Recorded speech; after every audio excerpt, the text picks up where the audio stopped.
Commander-in-Chief, Armed Forces of the Federal Republic of Nigeria, Asuwaju Bola Ahmed Tinubu, President of Nigeria, Commander-in-Chief of the Armed Forces of the Federation of Nigeria, our eloquent and very agile Vice President, Amiable Kashim Shettima, the Vice President, Federal Republic of Nigeria, the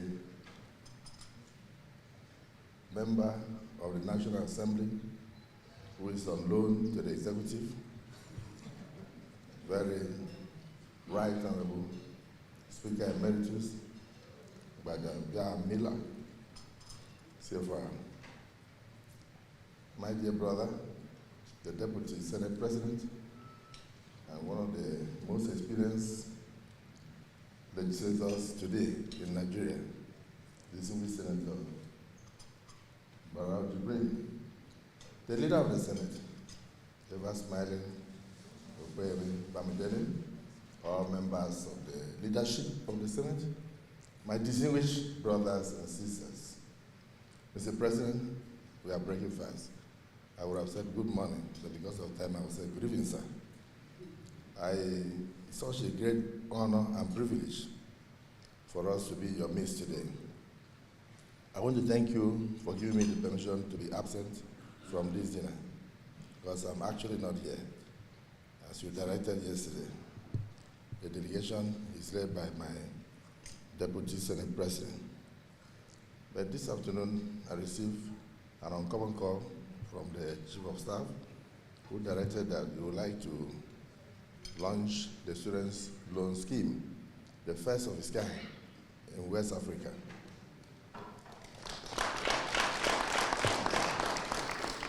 And that if I'm not sure of arriving on Monday, I should make sure that I send you the signed bill tomorrow morning before 9 a.m.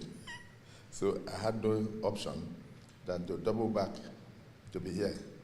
So I missed the prayer. I know you prayed for me.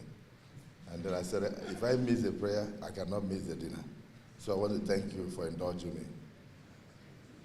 My distinguished brothers and our few sisters, if they are here, you will notice that this is probably one of the few occasions that we have more than 2/3 of the Senate present in a place. So even if the mace is here now, the President can join us because he's a senator, and we can begin our discussions and debates. We are totally full here now. This is not because we do not have food in our various houses. It's because of the love and respect that we have for you. It's because of the appreciation the 10th Senate has for your policies, your doggedness, and your tolerance in spite of all provocations. So we bring you greetings from the 10th Senate, and we bring you assurances of continuous collaboration and cooperation, because we believe strongly that for us to have two brothers from the National Assembly as President and Vice President, and even the Chief of Staff as our member, that we have no other option, not just to work with you, but to do everything possible for this administration to succeed. And inshallah, you will succeed. Mr. President, we also wish that you invite us like this, not just when we are fasting.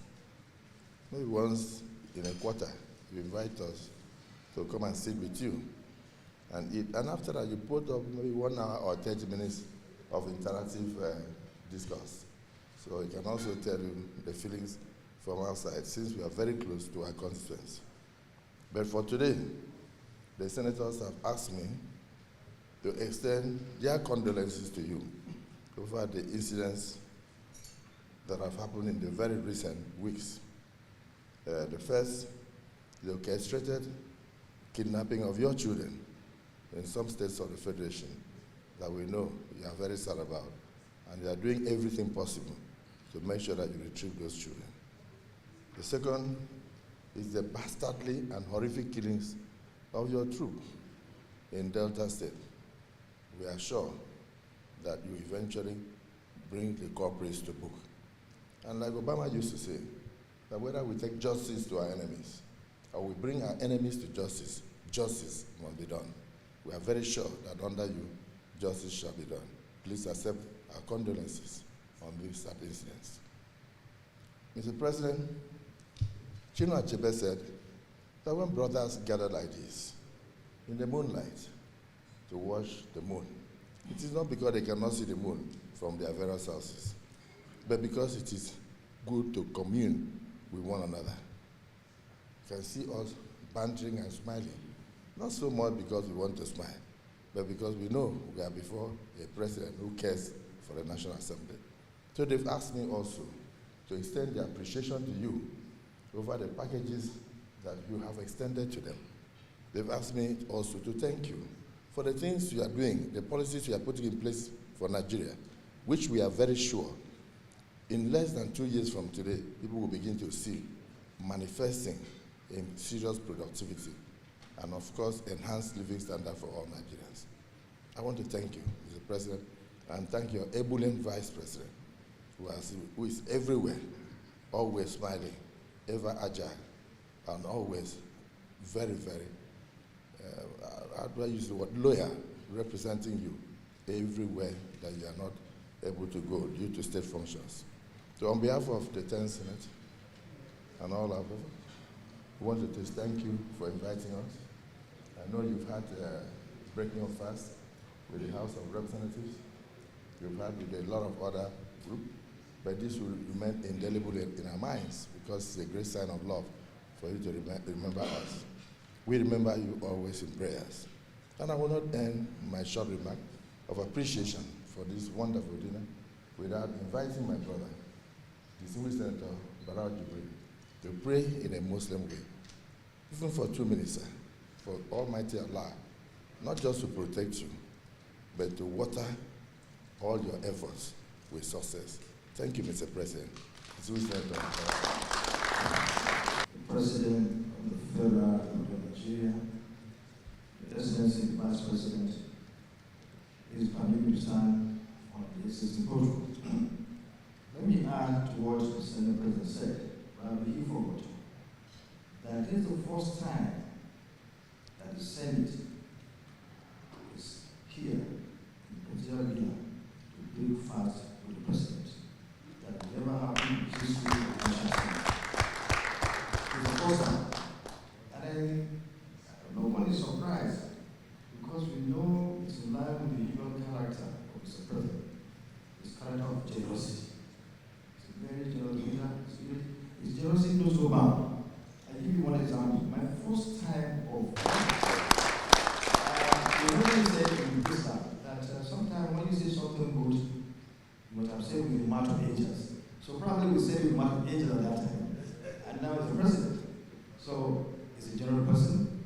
We are not surprised like this. And even when we started this Ramadan period, in the leadership of the National Assembly, we agreed that we should pray for Nigeria and pray for Mr. President, so that God will continue to be his guide, so that God will continue to protect him as he move on, follow the route, navigating the route to solve or to surmount the challenges we are facing in this country. We said, we saw what he did in Lagos, we all witnessed what he did in Lagos, when he changed the fortunes of Lagos to a state that everyone is envy of. So we know at the end of the day, within the 8 years we're going to spend as the president of this country, inshallah, we will be able to change our challenges to prosperity. Inshallah. ربنا أفرغ علينا صبرا وتوفنا مسلمين ربنا إننا آمنا فاغفر لنا ذنوبنا وقنا عذاب النار ربنا آتنا في الدنيا حسنة وفي الآخرة حسنة وقنا عذاب النار ربنا وتقبل الدعاء سبحان ربك رب العزة عما يصفون والسلام على المرسلين والحمد لله رب العالمين.